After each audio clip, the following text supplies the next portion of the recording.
بسم اللہ الرحمن الرحیم۔ جب حضور اکرم علیہ الصلاۃ والسلام نے صحابہ کرام رضوان اللہ تعالیٰ علیہم اجمعین کو ہجرت کی اجازت دی تو یہ عظیم لوگ سب کچھ چھوڑ کر مدینہ ہجرت کرنے لگے۔ مسلمانوں کی ہجرت سے کفار مکہ کو شدید خطرات کا احساس ہونے لگا۔ انہیں یہ ڈر تھا کہ کہیں مسلمان اکٹھے ہو کر ان پر دھاوا نہ بول دیں، اور اس سے پیشتر کہ حالات ان کے قابو سے نکل جائیں انہیں فوری کوئی قدم اٹھانا چاہیے۔ کفار مکہ نے تمام قبیلوں کے سرداروں کو دارالندوہ میں جمع ہونے کی دعوت دی اور شرط یہ رکھی کہ دارالندوہ میں جمع ہونے والا ہر آدمی قریش کا فرد ہو اور اس کی عمر بھی 40 سال سے زیادہ ہو۔ ابو جہل کی عمر 40 سال سے کم تھی، لیکن اس کے باوجود اس پر اس شرط کا اطلاق نہ کیا گیا، کیونکہ رحمت عالم صلی اللہ علیہ وآلہ وسلم کی دشمنی میں اس کا کوئی ثانی نہ تھا۔ کفار کی اس مجلس شورا میں قریش کے سب سے زیادہ ذہین لوگ شامل تھے۔ ان لوگوں میں عتبہ، شیبہ، ابو سفیان، ابو البختری، امیہ بن خلف اور ابو جہل پیش تھے۔ جب یہ لوگ دارالندوہ میں داخل ہونے لگے تو انہوں نے دروازے پر ایک اجنبی شخص کو دیکھا۔ شکل و صورت سے وہ اجنبی شخص کسی قبیلے کا رئیس معلوم ہوتا تھا۔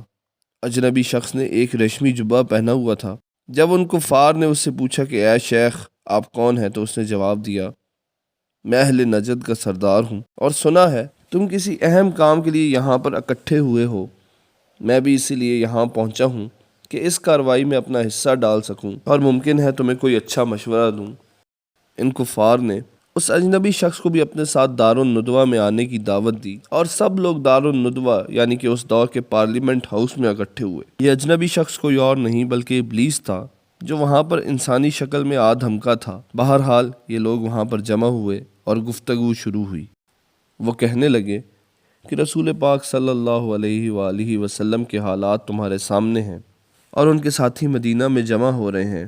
ممکن ہے یہ بھی وہاں پر کسی دن چلے جائیں اور آخر کار اپنے ساتھیوں کے ساتھ مل کر ہم پر حملہ کر دیں، تو بہتر ہے کہ اس مسئلے کا ابھی ہی کوئی حل کیا جائے۔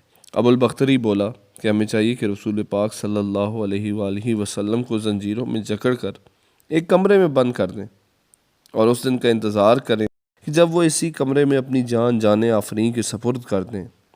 یہ سن کر ابلیس، جو کہ نجدی رئیس کے روپ میں تھا، فوراً بولا کہ یہ تجویز تو بالکل بیکار ہے۔ وہ سب اپنی تجاویز دیتے رہے لیکن کسی بھی بات پر متفق نہ ہو سکے۔ آخر میں ابو جہل کھڑا ہوا اور اس نے کہا کہ میرے ذہن میں ایک تجویز آئی ہے، سب ذرا غور سے اسے سنو۔ یہ سن کر پوری محفل پر سناٹا چھا گیا۔ وہ کہنے لگا، ہم ہر قبیلے سے ایک نوجوان مختص کر لیں جو بہادر بھی ہو، اعلیٰ نسب بھی ہو اور اپنے قبیلے کا سردار بھی ہو، پھر سب مل کر رسول پاک صلی اللہ علیہ وآلہ وسلم پر حملہ کر کے انہیں شہید کر دیں۔ ابو جہل نے اپنی تجویز کی حکمت یہ بتائی کہ جب ہر قبیلے سے ایک جوان مل کر رسول پاک صلی اللہ علیہ وآلہ وسلم پر حملہ کرے گا تو ان کا خون تمام قبائل میں منتشر ہو جائے گا۔ بنو ہاشم تمام قبائل سے قصاص نہیں لے سکیں گے کیونکہ ان میں اتنی سخت نہیں ہے، اور یوں وہ دیت پر راضی ہو جائیں گے۔ یہ بات سن کر ابلیس کا چہرہ تمتما اٹھا اور کہنے لگا، اس نوجوان کی رائے کے بعد اب کسی اور رائے کی ضرورت نہیں ہے۔ جو اس نے تجویز پیش کی ہے وہی سب سے بہتر ہے۔ سب اس تجویز پر متفق ہو گئے اور آخر کار یہ مجلس برخاست ہوئی۔